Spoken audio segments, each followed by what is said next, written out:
ডিভোর্সের 1 বছর পর প্রাক্তন স্বামীর একটা এসএমএস এলো। তারপর আমার এলোমেলো হয়ে যাওয়া জীবনটা আরো এলোমেলো হয়ে গেল। তার ছোট্ট একটা এসএমএস আমাকে এত আঘাত করবে ভাবতেও পারিনি।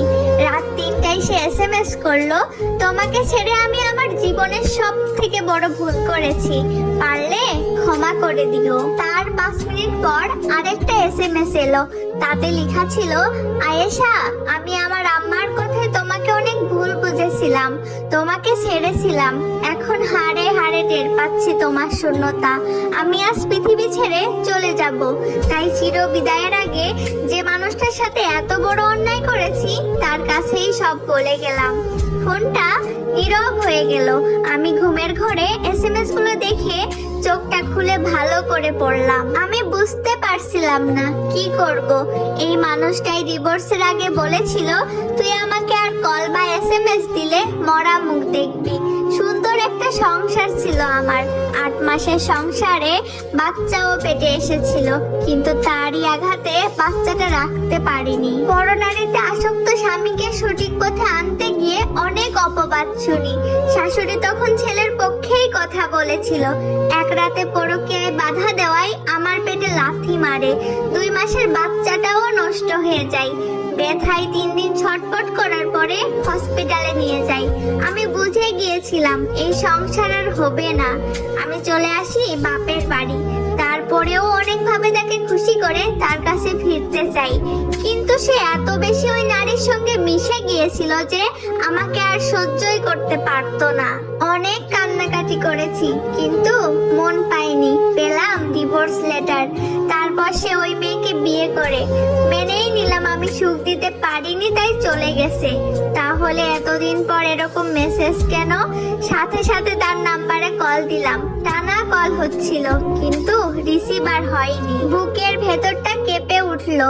কি হলো তার? সে তো এত সহজে ভেঙে পড়ার মতো পুরুষ না। তাহলে কেন এই এসএমএস? ছটফট করতে করতে রাত 3:30-এর দিকে শাশুড়ির নাম্বারে কল দিই। এই মহিলার জন্যই আজ আমার ঘর নেই, তবুও কল দিয়ে যাচ্ছিলাম। দ্বিতীয়বার রিং হওয়ার পর সেই কর্কশ গলাটা অনেক দিন পর আবার শুনলাম। কল ধরেই বলে উঠলো, তুমি কি মনে করে এতদিন পর কল দিলা? কোন মতলবে?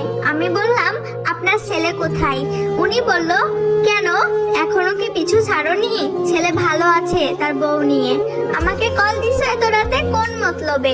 আমি বললাম, এসব কথা রাখেন আগে, বলেন সে কোথায়? শাশুড়ি বলল, সে তার রুমে ঘুমাচ্ছে। আমি বললাম, তাড়াতাড়ি তার রুমে যান, কোনো অঘটন ঘটার আগে দয়া করে যান। আমি লাইনে আসি। কি মনে করে শাশুড়ি গেল।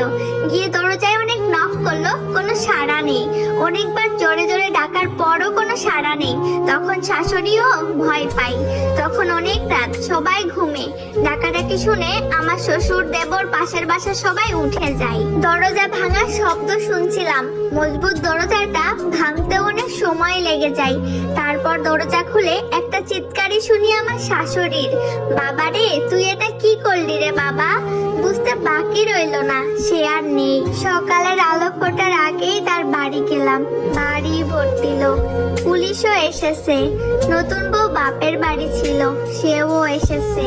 চোখের সামনে দিয়ে তার দেহটা পুলিশ গাড়িতে তোলে। কি অদ্ভুত বিদায়!